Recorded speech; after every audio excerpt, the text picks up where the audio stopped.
Good morning, good afternoon, good evening. I'm every guy, good uncle's guy, and welcome back to the letter. So, in the last episode, after what happened in the last episode, that Kylie scare jump thing, Luke offered us a little treat asked by Kylie, that's why, and left us with a choice to either go for the treat or go for Ash so as to invite him for this party.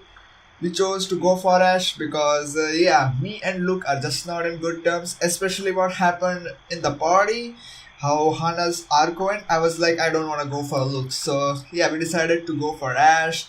After that, just as I expected, as soon as I told him whose party we are going to, he was like, I'm in. And then we came to the party over here where we just got a little viewpoint as to what she thinks about everything. Her viewpoint regarding when she met with Hana, had the talk with and everything, and her viewpoint as to the fight that goes on after that in the party. And by the last of it, we were over here. Zach and Luke had a little beef. As soon as we were leaving the mansion, she saw the ghost. Picture clear, cut clear, no excuses at all, anything whatsoever. She clearly saw it, admitted, and that's where we stopped right up over here. As soon as the door closed, we stopped right here. So let's continue and let's see what's gonna go on now. The brush of fresh air against my cheeks does little to dampen the chill in my bones. After what we saw. By now, the sensation, the fear and disquiet it lives whenever I see her is familiar enough for me. Already it has made a home in my nerves. I don't even notice my trembling hands until Zachary points it out to me. Rebecca? You okay? You ain't looking too good. You're shaking. Hastily, I retract my hand from his hold, crossing my arms across my chest, instead in some lame attempt to keep the smallest of my movements down. And also, I remembered, and also in the last episode, we had a little talk with Ash and Isabella since they were having a little beef too regarding something that Isabella was doing, regarding something that she only knows. But that also went down with Isabella again disappearing off to somewhere, who knows where, but that's again a little thing that happened. So now let's continue finally. The cold from the tip of my fingers seeps through the thick material of my shirt.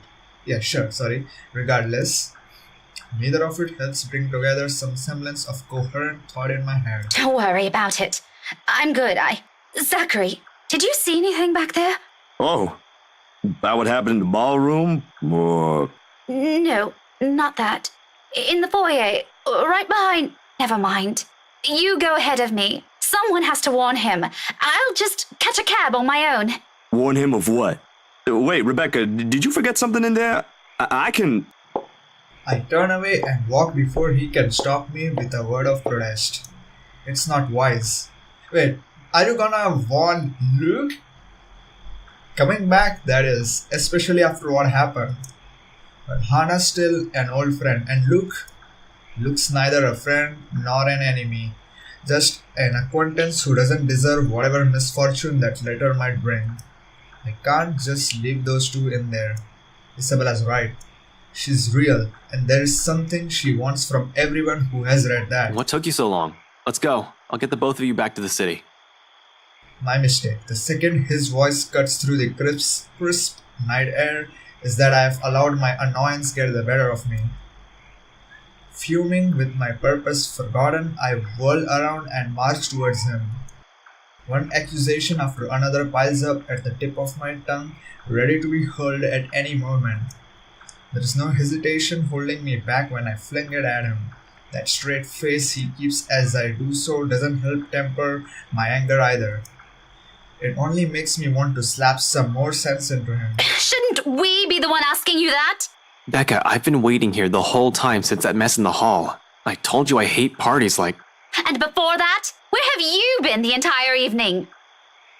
Right then and there, I might have forgiven him if he's shown some ounce of remorse for leaving me like that. Maybe he could have looked away, given me a sign that my assumptions might be right. He doesn't even need to put them into words. A single gesture of confirmation is all I need.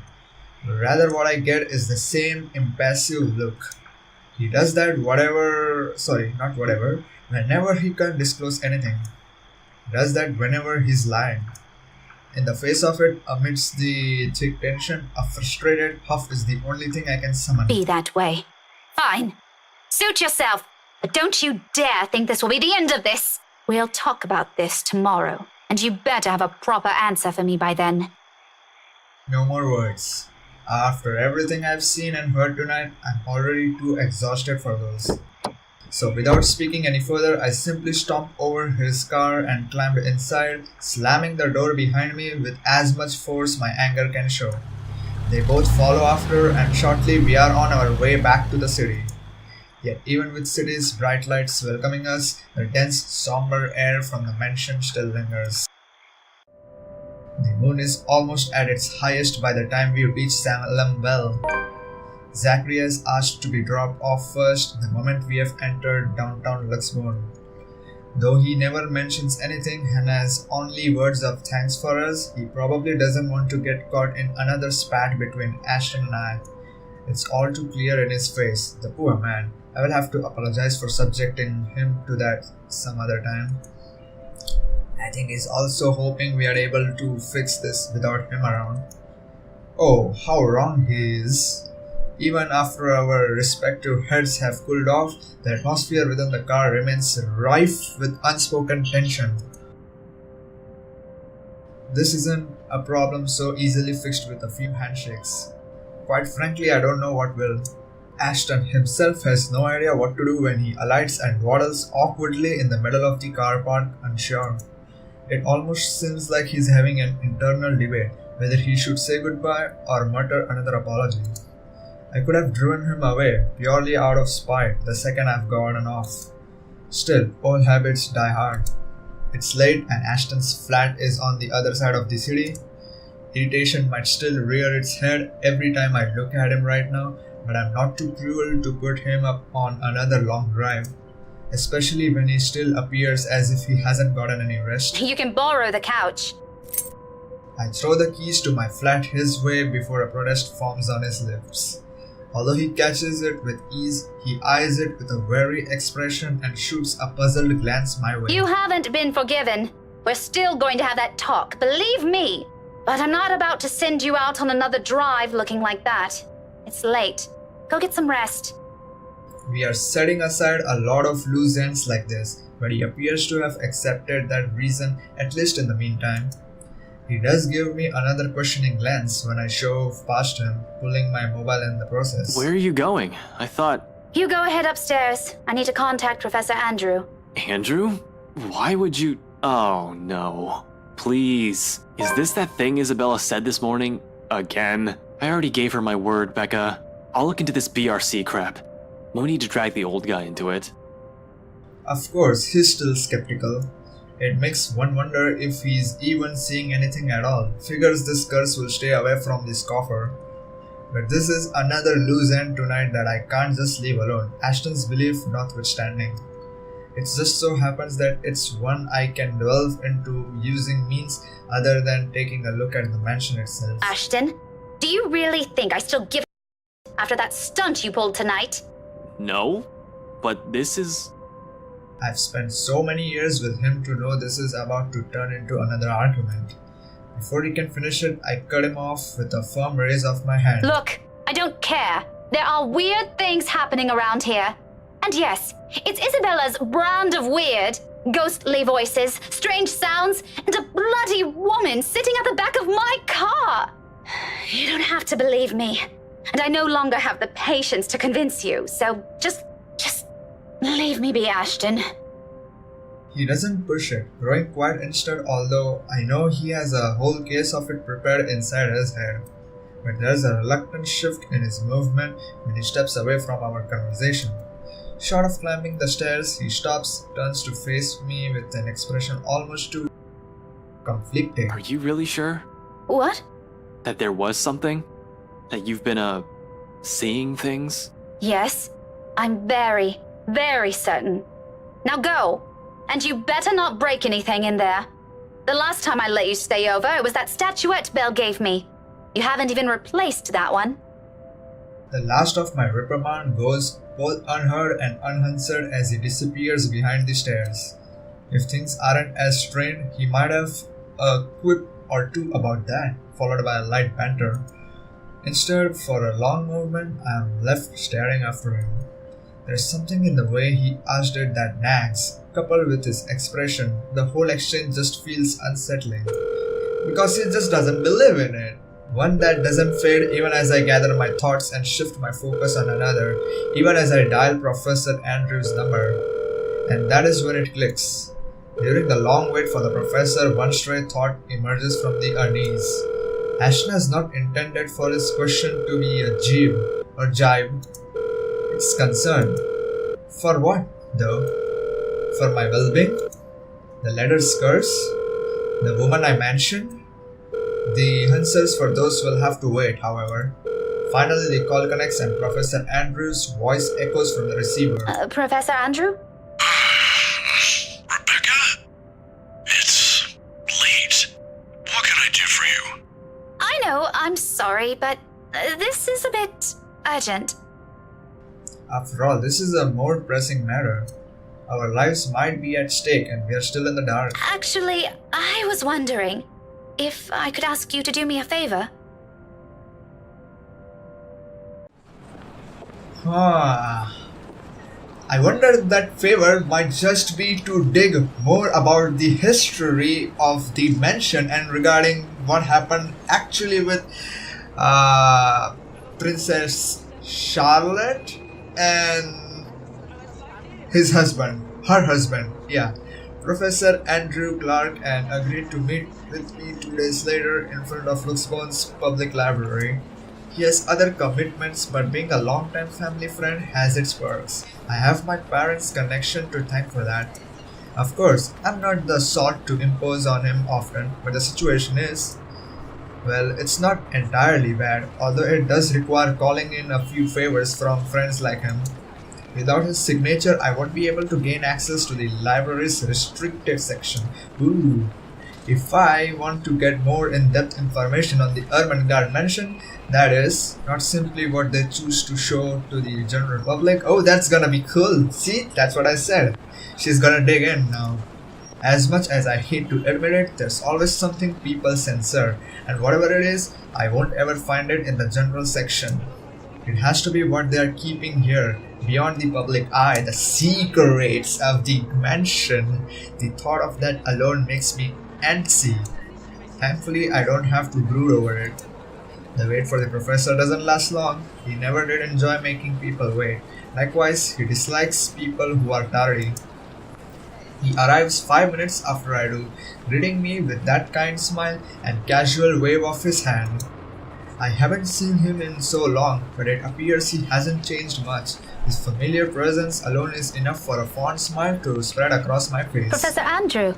Rebecca, didn't I say long ago you can drop the professor? You know I can't possibly do that. Even if I can, it feels disrespectful to call you by your name alone. Both you and Ashton never listen to this old man. Kids these days. All right. But just for today, since you're doing me a huge favor, Andrew. I guess you simply can't have it all, even at this old age. But pleasantries aren't what we're here for, yes? You mentioned you needed a permit. Yes, sir, if that's okay with you. More than fine. Anything in pursuit of knowledge, as they say. He hands me the permit without further prompting. Ooh, and just like he promised, he's also written a recommendation after his signature. This is more than enough to get me to those files. I mutter a small thanks before slipping it into my pocket. Although when I look back up, his brows are furrowed, the very face of curiosity. Not surprising, considering how vague I have been during our little talk over the phone. Right then and there, I've decided to tell him if he ever asks. Maybe not all of it, but stuff he needs to know. It's the least I can do to thank him. As expected, true to his inquisitive nature, he asks. If you don't mind, though, I know you've always been an eager learner. But may I know what in the restricted section that piqued your curiosity? It's the God mansion, sir. He's quick to raise an eyebrow at that, and for a while, I fear he will take the slip of paper back. Is there something in what I The said? ones they have out in the general isn't enough? I'm, hoping for a more in-depth read, sir. More about the history and the people who once lived there. The general section doesn't have anything much on that. Oh, I see. Well, you certainly aren't the first one to be enamored with that place. It doesn't shock me. The architecture is admirable, and the urban legends are something to talk about. I think enamored might be a little too much to describe our interest in it. But I have to agree. The mansion is beautiful, even with the renovations. They kept the stained glass windows, too. They are magnificent. Oh, you've seen it. I was there for a few hours to attend a housewarming party. The invitation was for my parents, but they couldn't make it. My mum used to work as a private tutor for the Evans. Hannah Wright? Ah, I know of her. Her husband, too. Who doesn't? Luxbourne's most popular couple. Something falls behind his eyes, the warmth in them suddenly gone, like he's reliving a painful distant memory and seeing it play right in front of him. It disappears almost as soon as it surfaces, but that look has unsettled something in me. Is something the matter?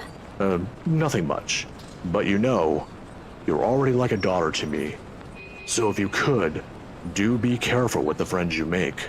Is this about the Wrights, sir? Just a friendly advice from an old man. Don't think much about it. Anyway, I have to leave now. Can't miss my weekly serving of bear claws. Say hi to your parents at the detective inspector for me, will you? I wish you luck with all that research. I will. Thanks for this, Andrew. Andrew gives my shoulder a light squeeze, the gesture a younger me has always appreciated, and quickly crosses the street after. I watch him until he disappears behind the door to a cafe, until the doubts swimming inside my head finds a moment to the rest. Whatever his business is with the Wrights isn't anything I should concern myself about. But somehow, in the grand scheme of things now, all of it feels oddly relevant. The how, though, I have yet to find out, and I'm hoping the library will give me the answers I want this time. Let's go! On a gloomy Sunday morning, the library is especially empty. The second floor in particular. I've always considered this place to be a sanctuary, a respite away from the hubbub of the city. As a child, I grew up reading books here, spending hours here to no end, poring over the pages, living out fantasies in my head until my parents called me home. Now it feels nothing like it. The silence is smothering, suffocating. Even with how clean they have kept the microfiche room, how the entire small of it lacks a speck of dust or clutter, breathing is a struggle for air. Not far into my stay, I began to long for the noise outside, and perhaps as a way to calm this unease, I start to hum a tune. Imagine that. Why of all things it has to be that silly nursery rhyme? I have not an inkling. It does its job, however. It fills the lull with something far less awkward, far less deafening, and that is enough for a distraction. I have business here. No time for silly daydreams, only important work to attend to. Even if there is a possibility of it being fruitless, by some means, it feels like I have to do it. If not for me, then for the people who has been affected by this. What do we even call this? A haunting? A Halloween prank gone wrong? A curse? If Isabella were here, what would she say? Will she panic? Will she be angry I only listen to her now? It all stems from that one moment in the movie house, doesn't it? We could have avoided this had we only taken her warnings to heart. One stupid mistake is all it took to send our normal lives on a downward spiral. Frankly, I'm no longer sure if I'm angry at myself for it or at the universe for throwing us into this mess. But we can only make do of what little we have, and that's exactly what I'm doing. Yep, going here might not be the right decision, but it's a start. A good start. Yeah, it's a good start knowing what we are into right now. It doesn't take much time for me to find what I need. A microfiche of old newspapers long kept in special storage cabinets at the far end of the restricted section. The year is 1620s and beyond. Before the city of Fluxbone even exists in the records, when the mansion has just been built and Anselm is nothing more but a small sleepy hamlet near a river. A lot of pieces are missing days, sometimes several consecutive weeks without any records remaining. Often it goes on for years. Troublesome, but as it is, I'm lucky enough to find anything at all considering how far I am looking back. Can't be picky now. Can't waste time mulling over what record keepers of the old could have done to make this a breeze for me. I can still work with this. The faint whir of the microfiche machine keeps me company as I go over each slide, each image, hoping for something that goes beyond what the local lore knows. There are snippets, little mentions of the family that once settled in the house here and there. The usual singing of praises for the couple who helped brought up what was once a tiny settlement into a buzzing town. Nothing substantial, nothing I didn't know before.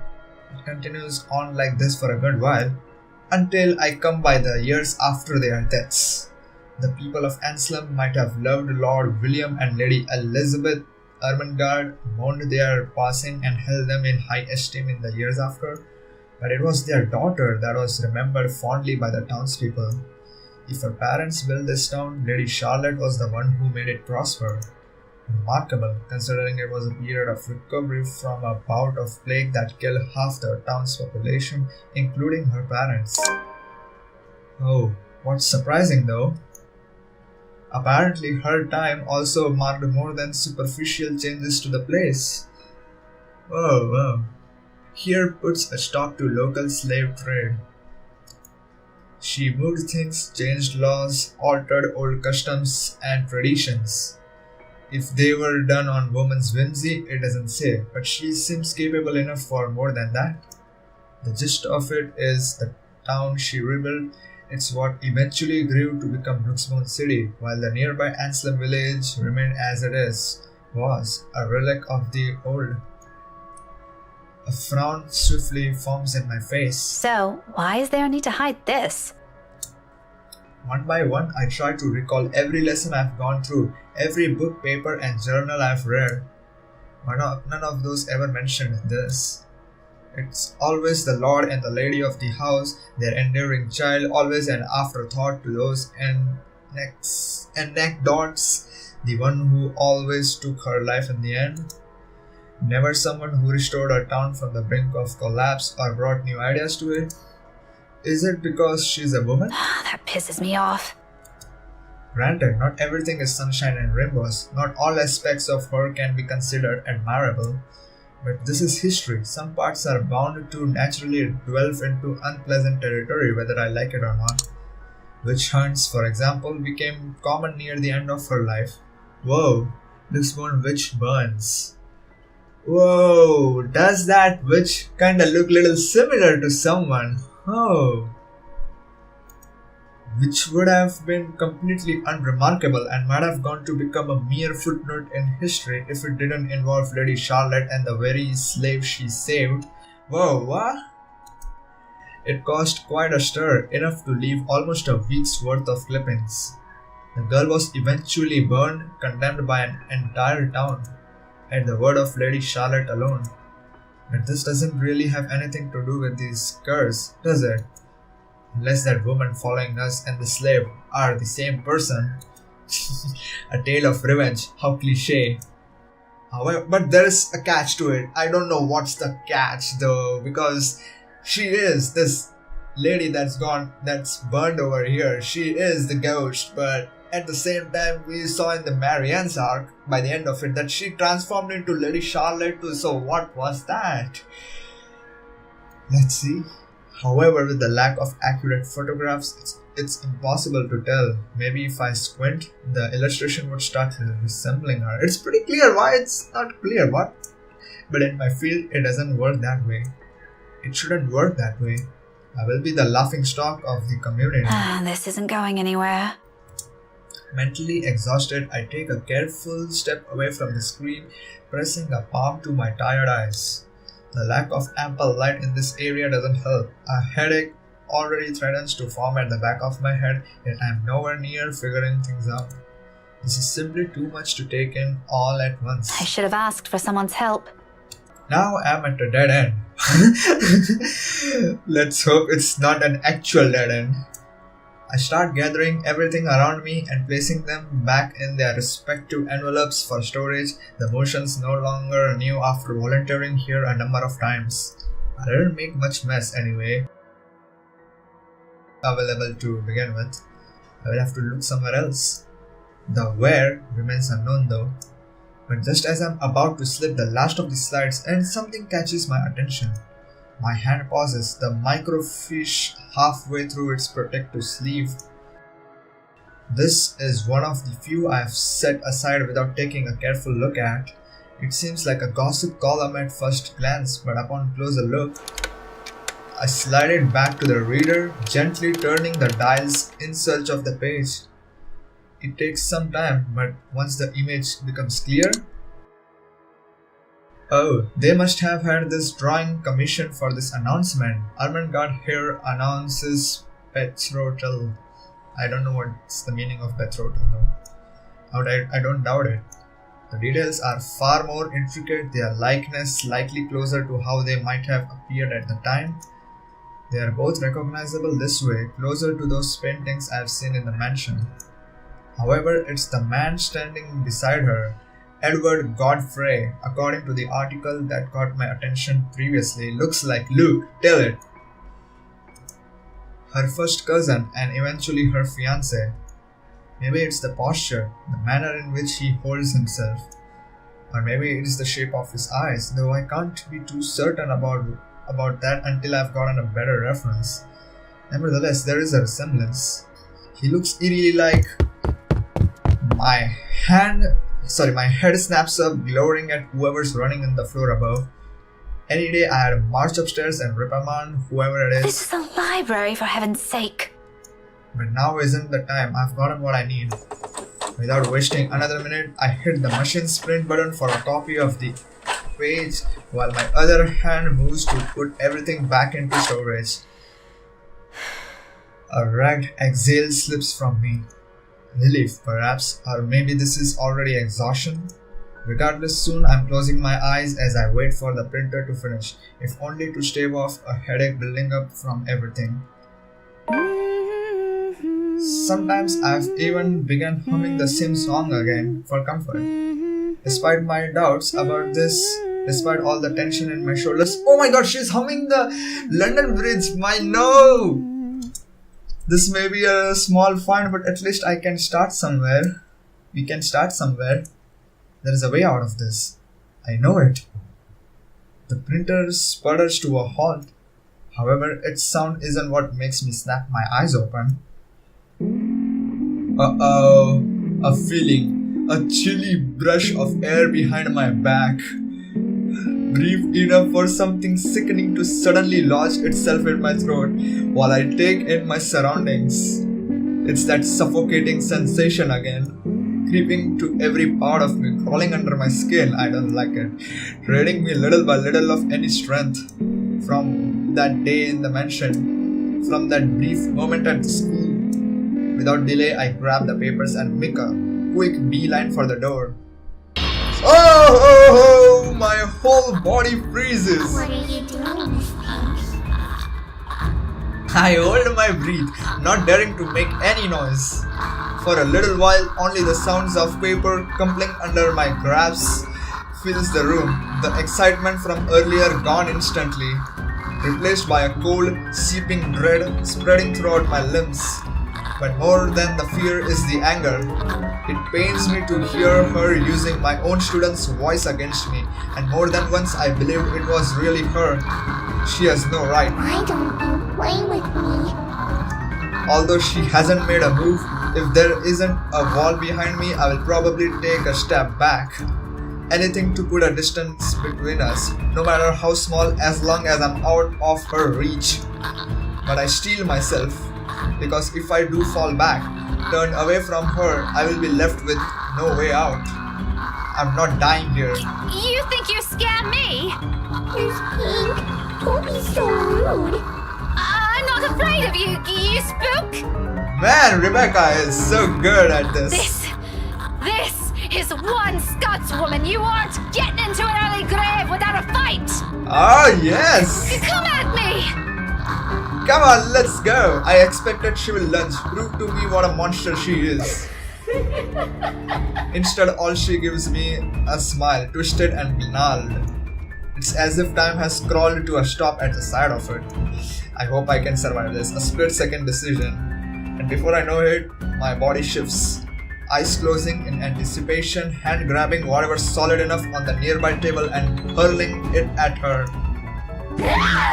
Ooh, I don't bother looking if whatever I threw hit its mark. I run as fast as my legs can carry me, despite my heart threatening to burst out of my chest. But in this maze of bookshelves, with the whole place almost void of people, is there even a place safe enough I can escape to? Oh, this is an important decision. Now, head upstairs. Does it mean there's like the general library is upstairs, which is, if that's the case, then alright. But if that's not the case, if heading upstairs means to the rooftop, that's not a good idea at all, which I think is the case, so I think I'm gonna head for the door. Let's hope it's the right decision. I feel like this is the end of the arc. If there's one, it is out of this room, out of this place, as far as anyone can get from her. I think about the rest of what I can do after I'm outside, when there are other people I can ask for help. Yes, when she's not chasing after me like this. There's no hesitation in my step as I race for the restricted section's door, head downstairs and barrel straight for the library's exit. Yes, towards safety in a desperate bid for my life. Library rules be damned. I can no longer hear her behind me, but I am not taking any chances. A breath almost escapes me as I near the door. A little more. When I'm out of nowhere, a library guard caroms from a blind corner and slams to my sides. My back hits the floor with a hard thud, the impact completely knocking the breath out of me. The copper stang of blood gradually spreads over my tongue as I fight to get my bearings back. I force myself to move even with the excruciating pain coursing through my limbs. The exit's almost there. If only I can. Oh, don't say you get out and something will happen. No, don't run off the street. Just stop as you get out, please. Don't do anything like Isabella. But there's no moment's respite. Oh! The next thing I know, there's heavy weight atop me and cold digits slide around my neck, tight like a vice pressing closing in, leaving me gasping for air. Through my blurred vision, I can only make out the hateful gleam, the spite in her eyes. Look at that, as she looms over my body and her grip on my throat grows tighter. Desperation kicks in. My nails dig into her wrist as I struggle against her firm grip, trying to pry her fingers away. Come on, let this be an event. Let me go. Oh yes. Escape from the ghost's grab. Clip the slider. Wait, what am I supposed to do? What? No. No, I didn't understand. What was it? Too strong. Her hold on me is too strong. If this is the bad and I'm not accepting it, I did not know what was that. My lungs began to ache, burning with the lack of air, the pain growing worse with every second I breathe under her punishing grip. Somebody help me. Darkness starts to fill the edges of my vision, and soon the world fades. Yeah, it's not, so let's go.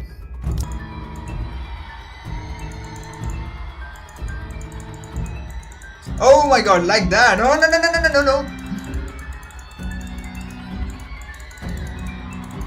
Oh, this is so cool. I don't think twice. That was so funny. My limbs are moving on their own.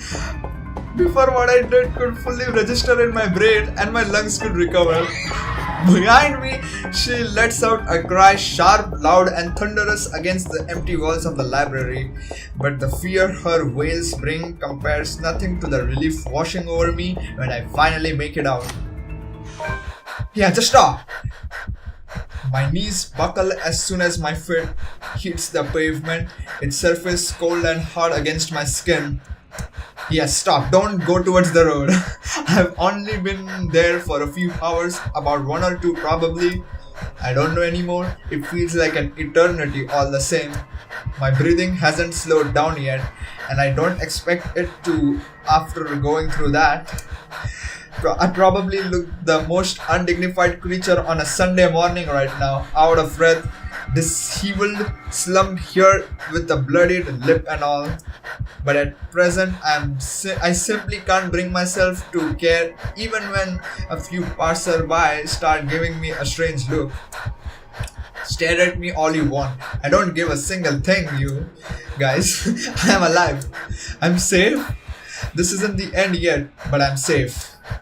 And inside my bag is something that could get us out of this mess. Nothing definite yet. I don't want to get my hopes up, but it's still something. If Isabella is here, I'm sure she will feel the same. She will even be the first one who will put her faith on it. Wherever this will lead us to is a victory on its own. Now, all that's left is to find the others, the rest of us trapped in this bloody nightmare. Right on cue, as if an answer to my previous thought, my mobile phone lets out a beep. I pick it up, simply hoping it will be one of them. Only, it's a voicemail that greets me, from Ashton. There's a pang of disappointment, of course, but it brings some assurance that nothing's happened to at least one of them. Hey Becca, call me back when you're free. We need to talk. ASAP. Oh yeah. Also in the Zack's arc, which I don't know if it was on Sunday or not, we will see about that later, but yeah, he got something and he was like, Zack, come here, we gotta have to talk something. So let's continue. He ends it right there, the message less than a minute long, curt, and gives nothing away. I let it ease my worries regardless and do as he asks, because this too is another triumph for us, one less thing to worry about. And yes! Yes! Oh yes, Rebecca is alive and good. Oh my god. So yeah, we are done with Rebecca's arc. I knew it. Rooftop is never a good idea. In fact, going upstairs, towards the roof is a dead end. So yeah, I knew the decision it came. I was like, go for the door. Unless, I was thinking of like maybe upstairs could possibly be the like general library up there, but no, it was not. It was downstairs. So, whew. Now that's a good relief. So wow, Ashton's arc I guess starts all the way from the party, which was like 2 days ago only, considering where our arc ended on Sunday. Okay. No, sorry, not this. Yeah, the party was on Friday. We were right now on Sunday, and Ashton's arc is, I guess, starting off on Friday, which is the party time. Yeah. Wow. So that was so good. We are done with Rebecca's arc. Totally through with it. Let's see what were the choices though. Yeah, safe and sound. We are through this one. If we had chosen the upstairs route, it probably goes into something one or the another, which I'm pretty sure leads to nothing but death by the very end of it. I'm pretty sure. Or on a cliffhanger of something like Marianne, I don't know, but hey, we are through. That's all I care about. And yeah, I don't know if this is the true end, but I feel like it is since I got a little achievement over here. So hey, we are done with this. Hopefully you enjoyed. Next time we'll be continuing with the Ashton's arc. And yeah, if you liked this episode, Please click that like button, subscribe for more awesome content, comment down below your thoughts, and I will see you guys next time. Goodbye. Shabake.